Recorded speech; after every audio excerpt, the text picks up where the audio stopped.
Welcome to my latest... The year, 1930. The place, the road to Titusville, where we find Nancy Drew behind the wheel of her blue roadster, pondering this question.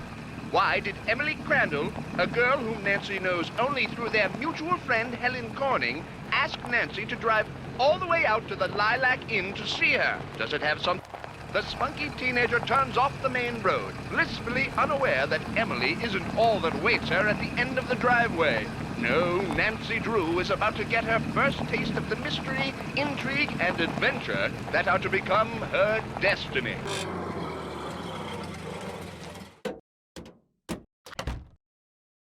Well, hello. I'll bet my bloomers you're Nancy Drew. Emily told me your name. I'm Jane Willoughby. I'm Emily's guardian, but only for the next 3 months until she turns 18. Then she's on her own.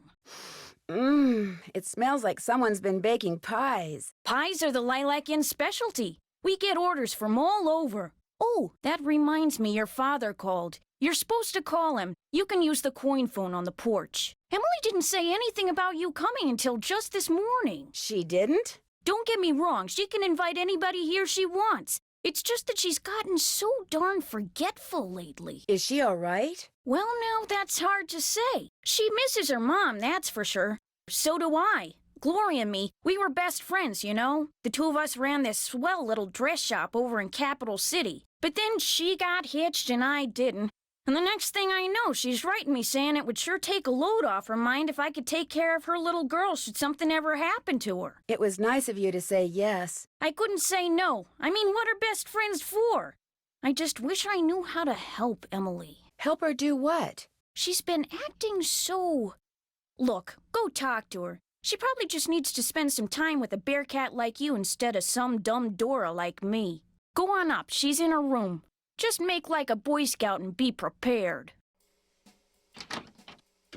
Nancy, hi. Welcome to the Lilac Inn. Oh, and before I forget, thank you for that nice note you sent me when Mom died. It meant a lot to me. When Helen told me I felt so bad for you, I had to do something. You and I may not be best friends or anything, but you're still one of the nicest people I know. Well, thank you. That's why I'm hoping you'll do me a favor, a big favor. You and your dad? What kind of favor? Shh! What's wrong? I thought I heard something. Your father has a safe, right? You need to put something in a safe? See this jewelry? I'd like you to take it home with you and put it in your father's safe. It's beautiful. It was my mother's. The few times I saw her wear it, she looked just like a movie star. I was hiding it here in my room, but all things considered, I'd feel a lot better if you would just take it home and have your father lock it up in his safe. What do you mean, all things considered? Strange things have been going on around here. That's all I can say. I know it sounds loony, and Jane probably told you that I've been acting loony, but please do this for me. What was that? Emily, come downstairs, quick! The kitchen's on fire! Come on, we better get out of here.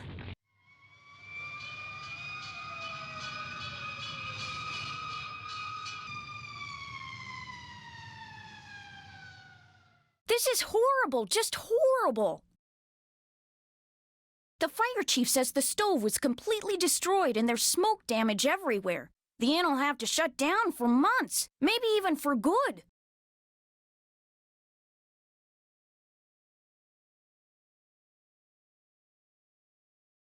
Does he know what caused the explosion? It looked to him like one of the burners on the stove had been left on. The flame either went out or was never lit, but anyway, something made a spark, and boom. He said insurance companies are very reluctant to pay out when things look hinky, and that's when times are good. Who was in the kitchen this morning? Emily was the last person to use the stove. Like I said, she's been real forgetful lately. I think she's pretty upset. But it's not her fault. What with her mom passing away barely a month ago, and me showing up, this total stranger who doesn't know the first thing about kids or running a restaurant, and her trying to do everything all by herself. It's just too much, that's all. Who wouldn't go a little off their nut? I better get that. The line to the regular phone got burned up in the fire, so now the only phone we got is the coin phone on the porch. Excuse me. Emily?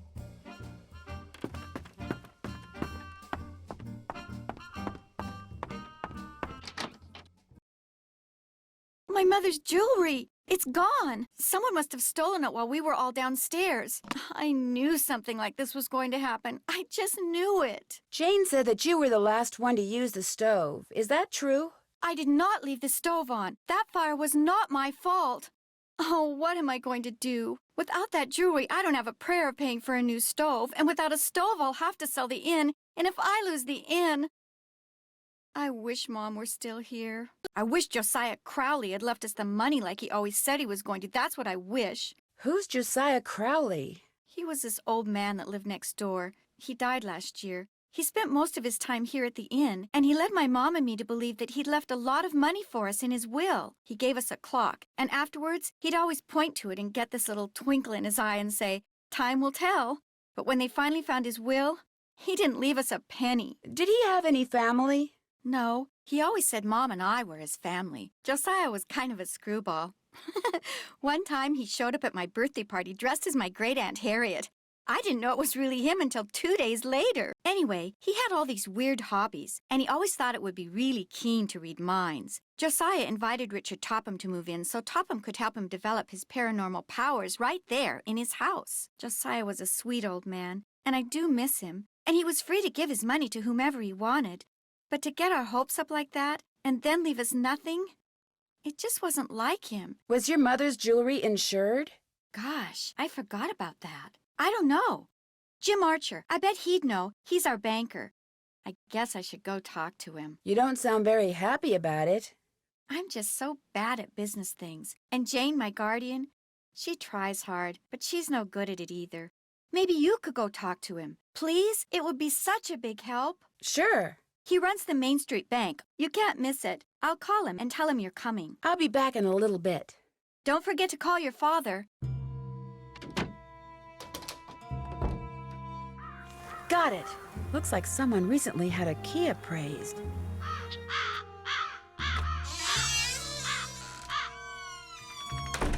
Over here, Miss Drew. Find the toy mouse and give it to Yuri, would you please? Otherwise, he'll just keep meowing. He hates strangers.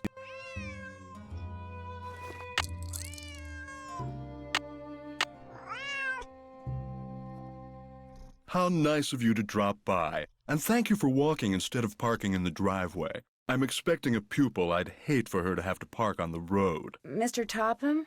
Richard Topham at your service. What were you doing just now? I was in the process of trying to make these spoons move by using nothing but my own psychic energy. Have you ever focused sunlight through a magnifying glass until it was a minute yet searing point of light, Miss Drew? Yeah, I guess. You see, that's what I do with my cerebral emanations, my thoughts. I focus them until they're a beam of pure energy which ultimately disrupts and transforms the molecular force field surrounding the target object. Is that what you teach people in your school? How to beam their thoughts? I take them through exercises designed to help them increase their output of phantasmic energy. If you want to sign up for an introductory session, I believe I have an opening today. No, thank you. Oh. I'm afraid I'm busy, young lady, far too busy to engage in idle conversation. When would be a good time for me to come back? I'll be blunt, Miss Drew. I've discovered that the more time I spend with the, shall we say, intellectually unendowed, the more my cerebral pulsations seem to diminish. I'm afraid I cannot speak to you further unless and until you prove that you are worthy. That is, that your brainwaves are not unacceptably inferior and thus deleterious to mine. How would I do that? What I have here is an exercise in logic. If you can discern the correct solution, then I'll know that conversing with you will do me no psychic harm. You may take it with you. Good luck and good day. Would it be okay if I looked around? Go right ahead. The place is more like a museum than a house. Was this Josiah's clock? Everything in here was Josiah's.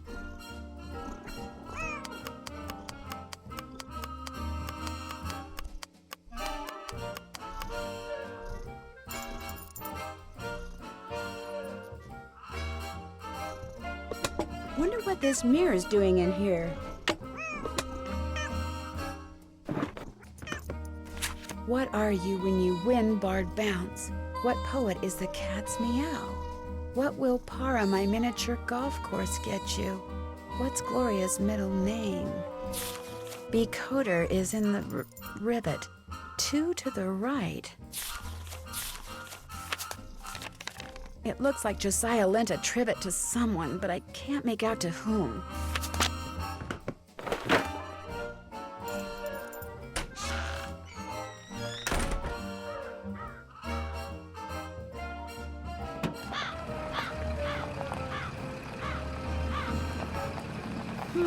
That car I saw before is gone.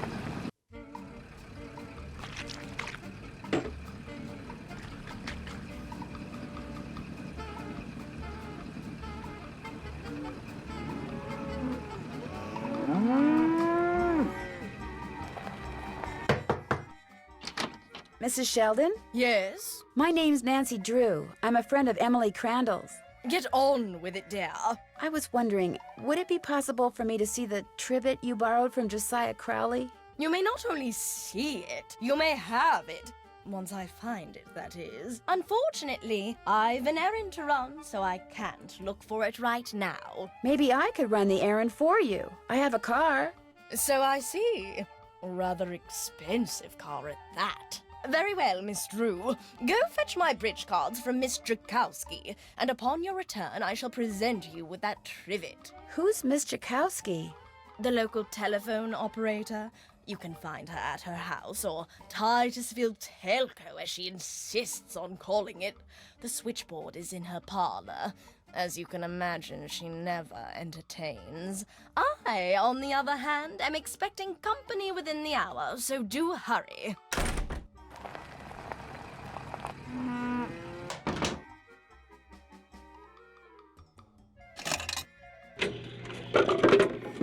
You never know when you're gonna need a toy.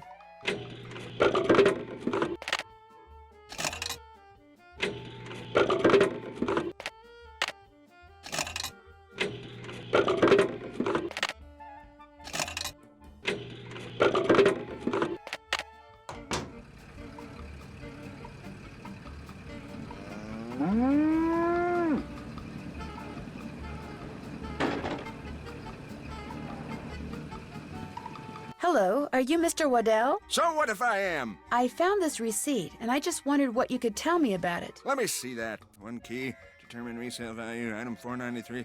Oh yeah, this was for that key Jim Archer wanted me to appraise. Jim Archer wanted you to appraise a key? It was very ornate, had jewels all over it. Fake jewels, as it turned out. When I told him it was worthless, the cheapskate refused to pay me and told me to keep it. Do you think I could have it? Sure, once you pay the appraisal fee. Which is... $1.50. Here you go. Good, here's the key. Enjoy. Hello, I'm looking for Jim Archer. Right through that door. Hello, are you Nancy Drew? Yes, are you Mr. Archer? Yes, ma'am. Jim Archer. I'm founder, president, manager, and just about everything else you can name when it comes to this fine enterprise. I hear that some businesses aren't doing so well these days. Ever since the stock market crashed, one business after another has closed, including banks. President Hoover keeps saying that a recovery is just around the corner, but you have to wonder. Is your bank doing okay? I'm happy to report that we're doing just fine, thank you. Excuse me. Main Street Bank, Jim Archer speaking. No, I don't. I'm sorry, but... Yes, I know, but... All right, then just bring it by.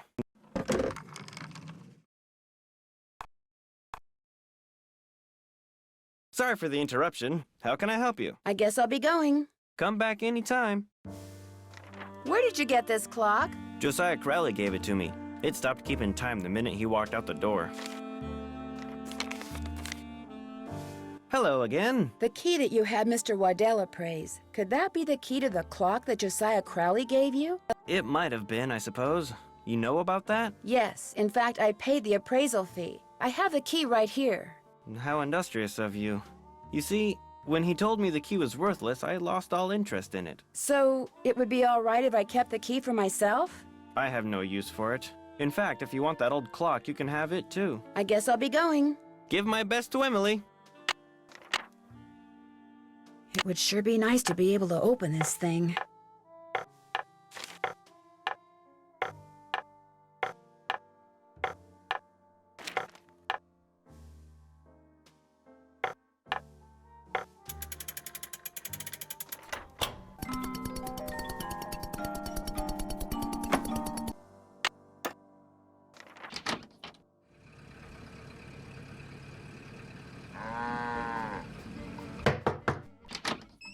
Yeah? Are you Miss Jakowski? Yeah? And you are? Nancy Drew. I'm a friend of Emily Crandall's. You know, at the Lilac Inn. Yeah. Look, I'm kind of pressed for time. Going to a party and it takes me a while to get dolled up. What do you need? Mrs. Sheldon asked me to pick up her bridge cards from you. Tell you what, I'll get you those cards if you drive that fancy car of yours over to the orphanage and pick up some raffle tickets from Mrs. O'Shea. I should be able to unload a ton of them tonight. I'd be happy to. Good, I gotta go. Yeah, I'm coming.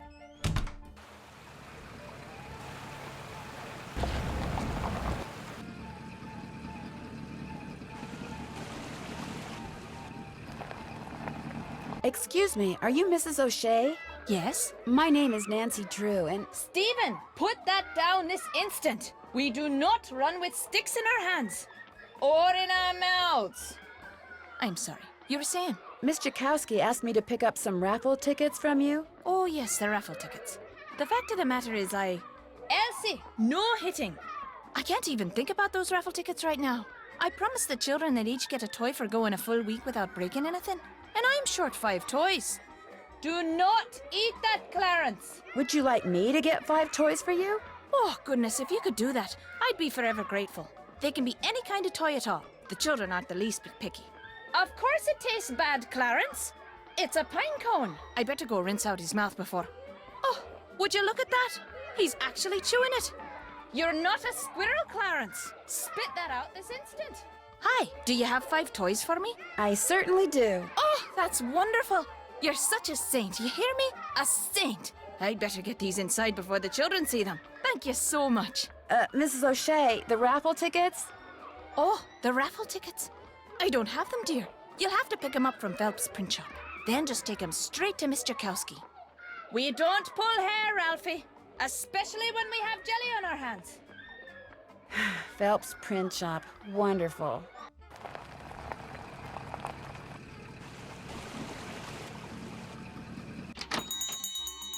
Sorry, young lady, I'm about to close. I'm just here to pick up the raffle tickets you printed for Mrs. O'Shea. Aw, darn it. I did tell her I'd have those done today, didn't I? Well, I'm sorry, but they're just gonna have to wait until tomorrow. Oh, but I need to have them today. And I need to go fishing.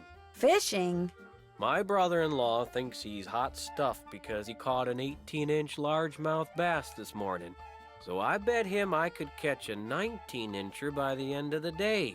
And if I do, I get his stamp collection. And if I don't, he gets mine. And since stamp collecting is about the only hobby I can afford these days, I am going fishing. I know. You stay here and print those raffle tickets, and I'll go fishing for you. Not everybody can catch a 19-inch largemouth bass, you know. It takes skill and muscle and brains. Bass are pretty smart. I can do it, Mr. Phelps. You better be right, because you're not getting those raffle tickets until I get my 19-incher. You can use my gear. I left everything out at the fishing hole. Great. I'll see you later.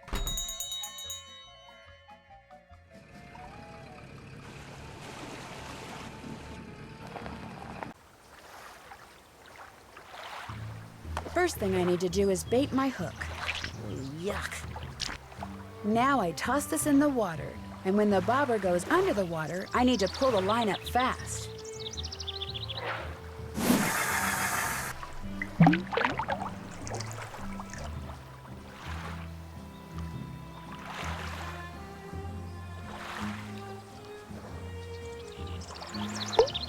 I got a fish! An old shoe. Maybe there's money inside it. Look at that! I caught money! Now that's my kind of fishing.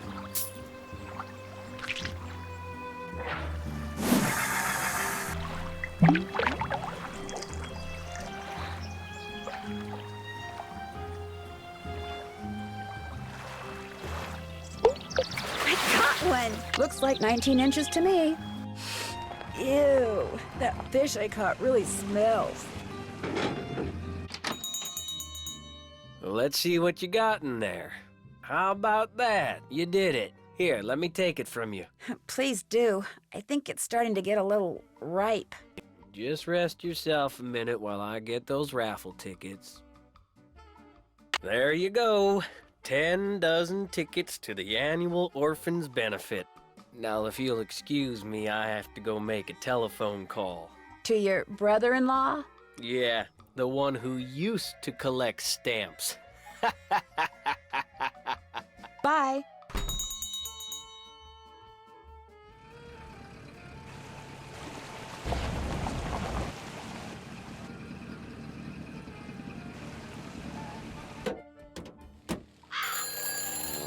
I guess I should answer that. Hello? Nancy? Dad? Oh, shoot, I was supposed to call you. Yes, you were. The phone company said this was the only line into the Lilac Inn now. What happened? It's kind of a long story, but what about you? Is everything okay there? Everything's fine. I called because I'd like you to run an errand for me, that's all. Sure. What do you want me to do?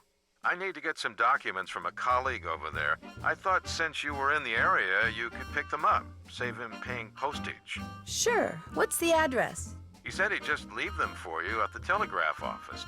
Just drive into town and look for Tubby Telegrams. He said you can't miss it. Will do. These papers are extremely important, Nancy. I will pick them up, Dad. Good. Remember, watch your gas gauge and get gas when you're low so you don't run out. And try to avoid potholes. The more you hit, the likely it is you'll wind up with a flat. Yes, Dad. And if you do get a flat, take it off and put on your spare, and then head straight to a gas station and get it fixed. Yes, Dad. All right, lecture over. Have you found out why Miss Crandall asked you to visit? I'd rather not go into it right now. All right, but in the meantime... I know. Pick up those documents. That's my girl. Goodbye, Dad. Keep in touch. Hi, Nancy. What was your mother's middle name? Lois. Why? Oh, just curious. I'll be back in a little bit. You're the best.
I need to adjust the mirror so that the light hits them just right.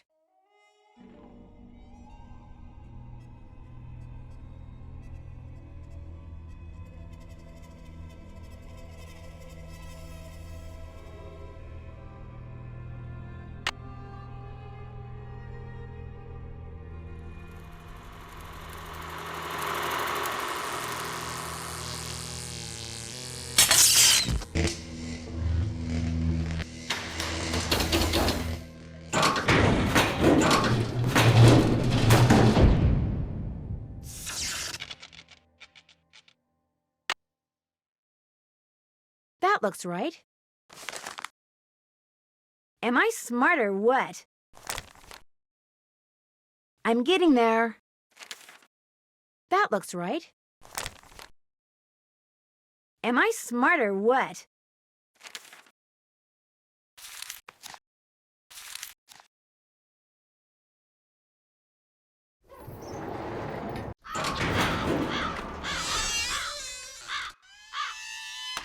Hello, Miss Drew. Hello, Mr. Topham. Am I to assume that you have the correct solution to that logic problem? Right here. Let's have a look. Why, you appear to have indeed found the solution. Well, since you've proved yourself to be intellectually above average, which means talking to you should do me no harm, what would you like to talk about? Do you by any chance know who Marcel is? Marcel was what Josiah called his favorite hat. His hat? The man named his hat? He loved that hat, so to him, naming it made perfect sense. Do you still have Marcel?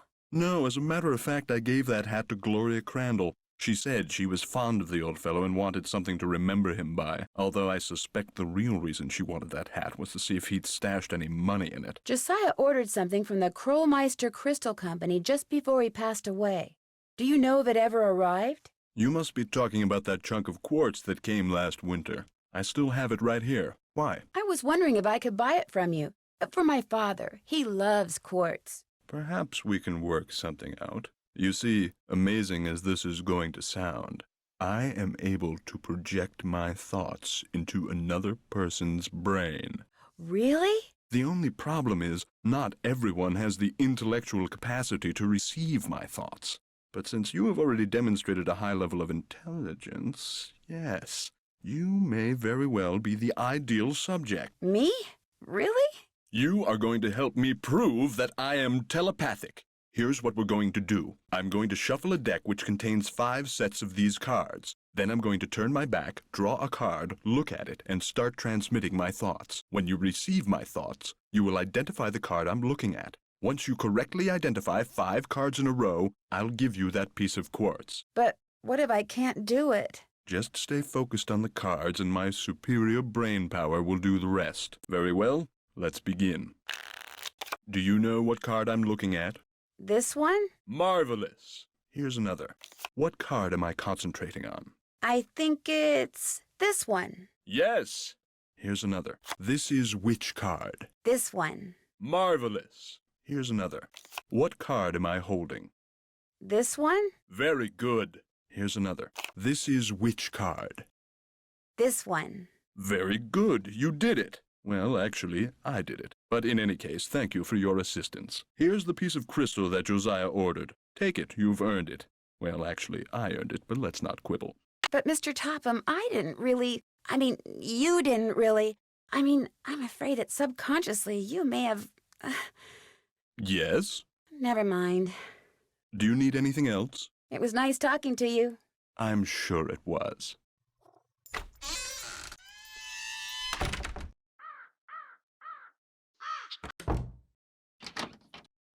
Hi, Nancy. Would you happen to know where your mother put Josiah's favorite hat? Look in the drawer right below me. That's where all Mom's mementos are. I'll be back in a little bit. Okay. Looks like a safe deposit box key.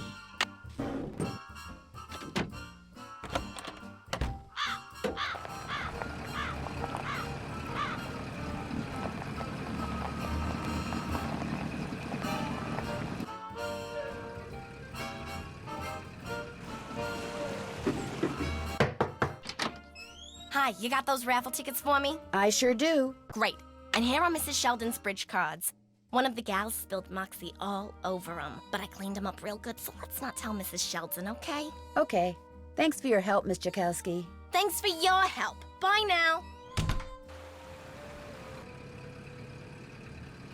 Hello, Mr. Waddell. Now what? I need for you to cut a blank from this piece of quartz. No big deal. Let's see it. The blank needs to be just like the one you made before for Josiah Crowley. Like I said, no big deal. You're gonna have to cough up $2, though. You can pay me when you pick it up. Good day.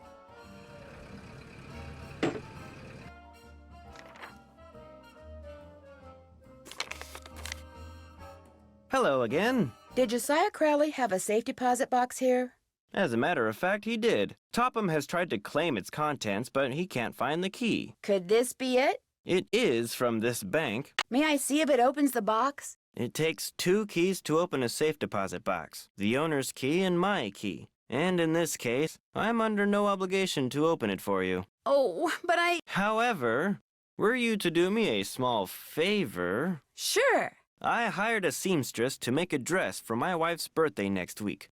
Unfortunately, the seamstress and I had a falling out, and now I need to find someone to finish the dress. Just hire a new seamstress. Oh, the fact of the matter is, the dressmaker quit because I couldn't pay her.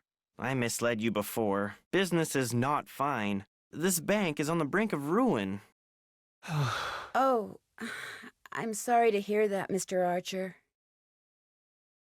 I wanted to get my wife something nice because, well, it might be the last nice thing she gets for a long, long time. Now, Emily once mentioned that Jane used to be a dressmaker. How much more has to be done on the dress? I have it right here. The seamstress said that all the pieces have been cut out and basted together. All that's needed is a sewing machine. When it's finished, bring it back and I'll let you try that key in Josiah's safe deposit box. I guess I'll be going. Give my best to Emily.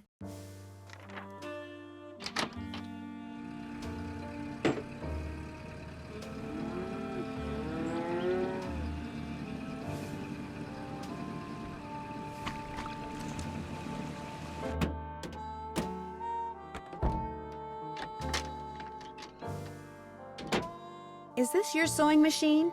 Actually, that belonged to my mom. She and Jane used to be dressmakers. Would Mom it be was all going right to if teach I me how used to your use sewing it, machine? But she go right ahead. She never but got the remember, chance. you're on your own.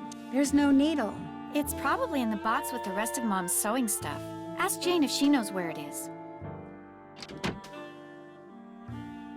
So, is Emily all right? Someone stole her mother's jewelry. What? She was showing it to me just before the explosion. Now it's gone. Someone stole it while everybody was rushing around trying to put out the fire?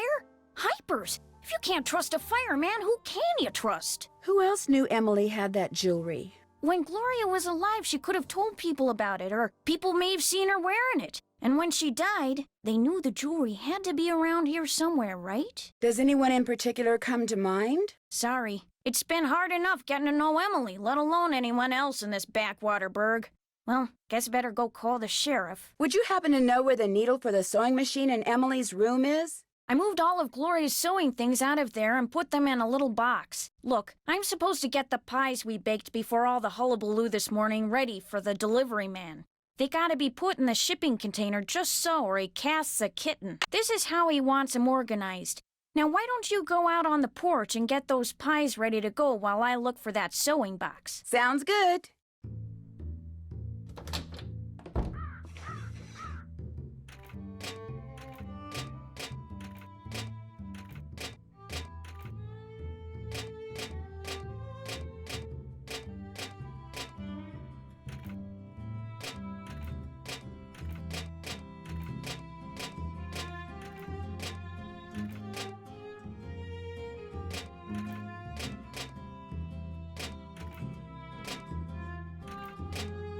There, that should do it.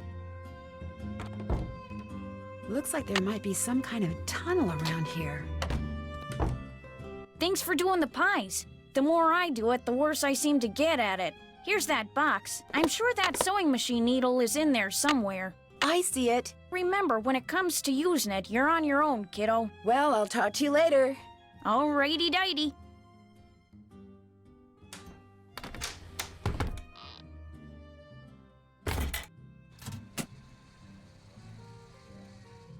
From the looks of those lanterns, I'm not the only one who's been down here recently. Jeepers, I'm behind one of the walls in Emily's room.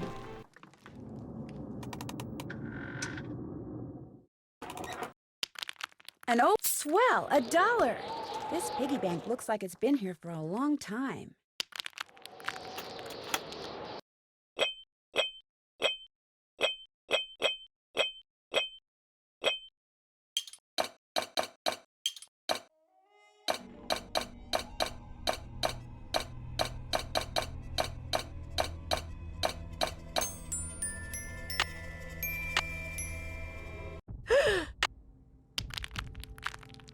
What was that?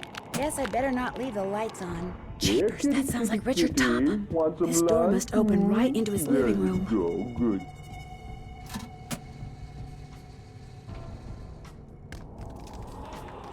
Guess I better not leave the lights on.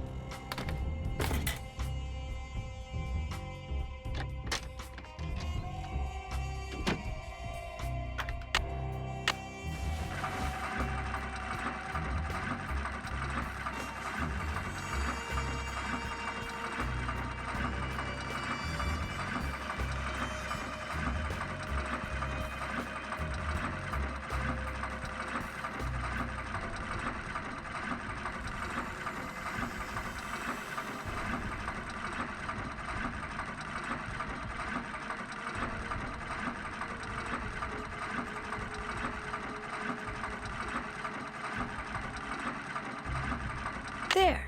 Not bad, Miss Drew. Not bad at all.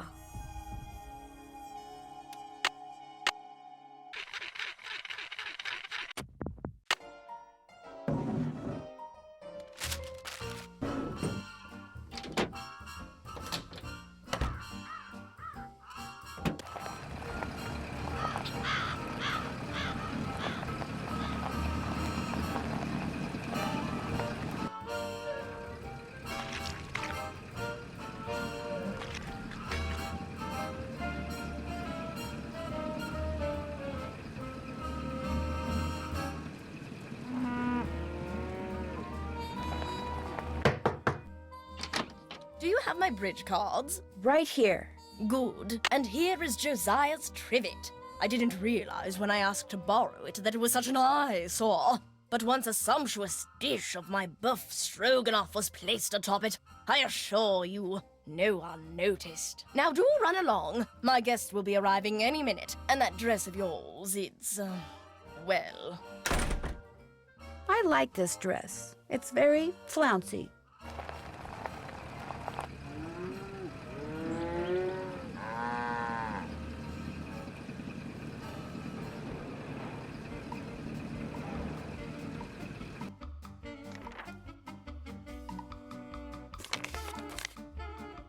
How's the dress coming? All done. This is beautiful. Thank you. Now let's see if that key you found opens up Josiah's safe deposit box. That is not Josiah's will. It looks like some kind of journal. Would it be okay if I kept this? If it was money or jewelry or something like that, I'd turn it over to Topham. But a journal? Finders keepers as far as I'm concerned. I'll be at my desk if you need me. It's locked, naturally. Flute, 7.025 megahertz. Pyramus, 7.057 megahertz. Thisbe, 7.050 megahertz. It looks like... Anything else I can do for you? I guess I'll be going. Nice talking to you.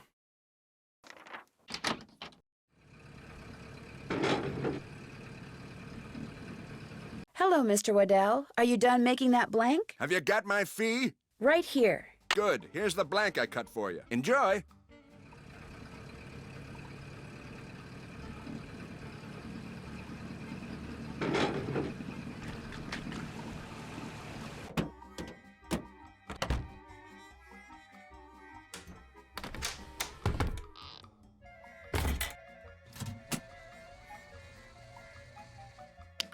Now I'm hearing things. Guess I better not leave the lights on. I don't hear anybody. Now would be a good time for me to sneak inside and have a quick look around. Clear your mind of all thoughts. Think about nothing save that spoon. Mr. Topham? Yes, Mrs. Beckman? Josiah must have circled these quotes. But why? Something tells me I better write down all the stuff that's circled here in my journal. Is it okay if I blink? Yes, it's okay if you blink.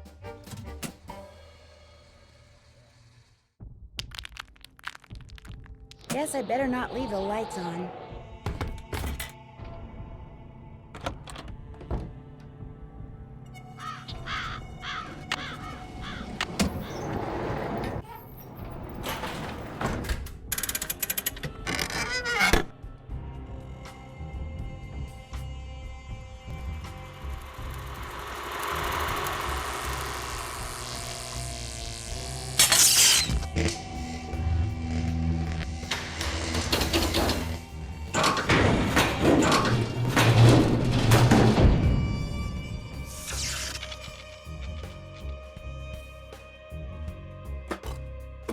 Looks like Josiah was a ham radio operator. Hello? Can anyone hear me? Speak to me. Hello? I'm Thisbe, but only Puck calls me that. Who's this? My name's Nancy Drew. I'm afraid I have some bad news about Puck. Oh dear, they closed the play he was starring in, didn't they? That's why I haven't heard from him. He's too far down in the dumps. Oh, I was afraid it was something like that. Actually, you haven't heard from him because he passed away several months ago. Oh my, that's worse, isn't it? And after all that rigmarole he went through, making sure I knew my line and understood my cue? Your cue? Yes, you see, Puck, or whatever his real name is, or was, Puck wanted to share his love of acting with me. So he gave me a line to say, a very curious line I might add, and told me to repeat it only after I heard my cue. A passage written by Mr. William Shakespeare. So if I cue you with a passage, you'll respond with the line he gave you to say? Immediately. I know it by heart, you see. Here goes. If we shadows have offended, think but this, and all is mended, that you have but slumbered here, while these visions did appear. The authorities are alert for bad water, so do not go this way. The authorities are alert for bad water, so do not go this way. That's what I was to say, although my delivery was much better when Puck was coaching me. So Puck told you he was an actor? He told me that acting was his life, and that he'd gotten rich and famous doing it. No matter who he was to the rest of the world, that's what he was to me, and that's how I want to remember him. And now, as Puck was fond of saying, I bid you adieu. Over and out.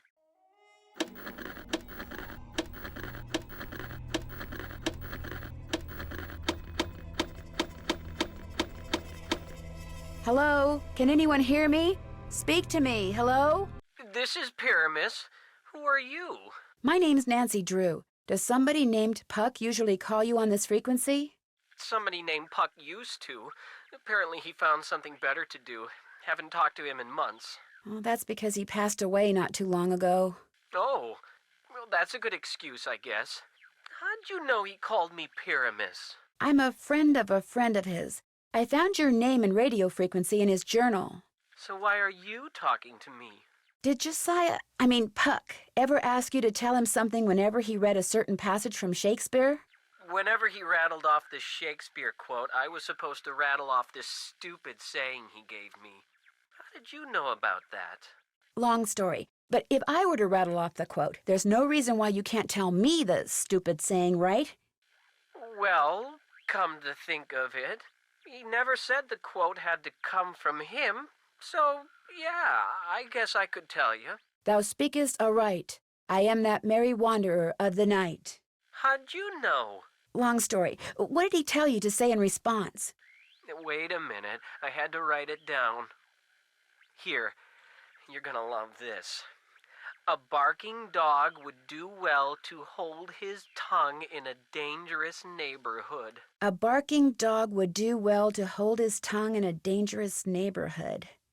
I told you it was stupid. I really appreciate your help. Just out of curiosity, what kind of car did Puck drive, do you know? I don't think he had a car. And he tried to tell me he was rich. Over and out.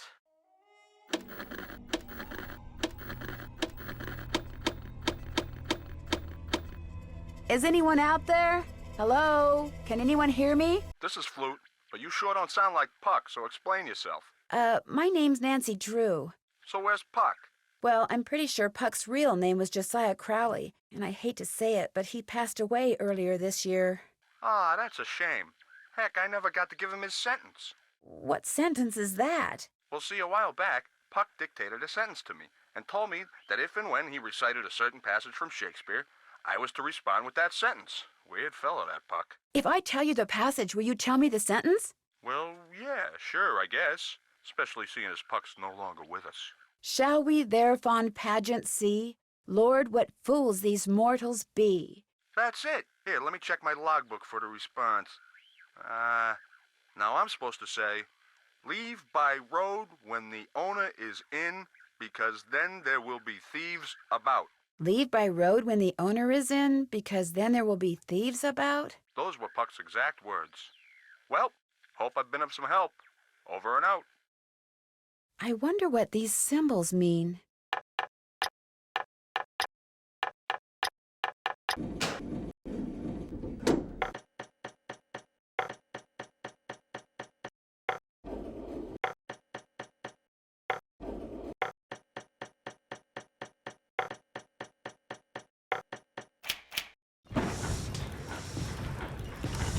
Whoa!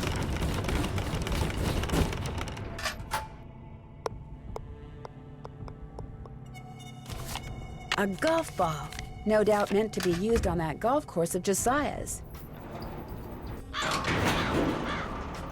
Oh, a miniature golf course! Swell!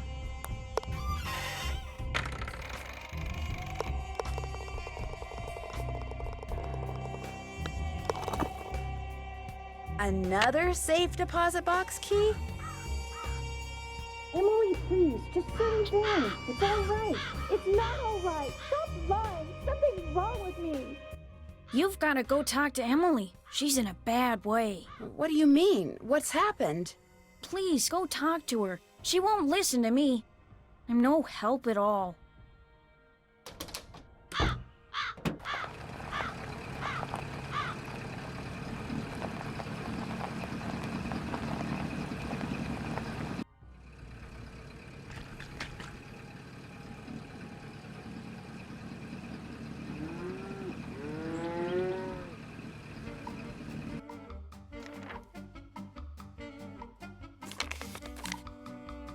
Hello again. I found another safe deposit box key that belonged to Josiah. Impossible. Josiah only had one box, and you've already opened it. But this has to be Josiah's key. It is one of ours. Where did you get it? I won it playing golf at Josiah's with a special ball. I had to ace one of the holes. Why does that sound familiar? I know why. That's what Clara always called me, her ace in the hole. That's who this key belongs to, Clara Pickford. So, Clara Pickford was really Josiah Crowley in disguise. Apparently, he loved playing tricks like that on people and hiding things right under their noses. I wonder what this Gloria is. Dowd, now Crandall, and Jane Willoughby, circa 1912. Jane Willoughby? That doesn't look the least bit like Jane Willoughby. No, it certainly doesn't. I'd better get back to the Lilac Inn and have a talk with her right now.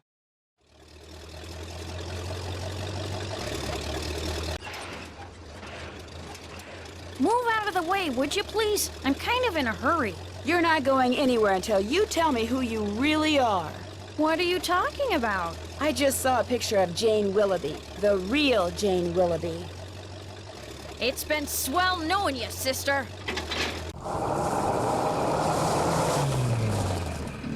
I can't let Jane out of my sight.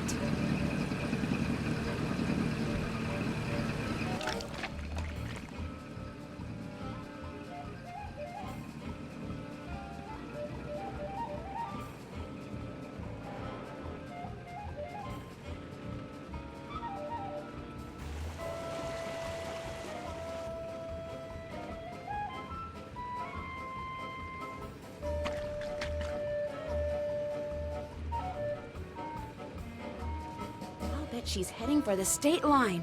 I know. I'll take a shortcut and head her off.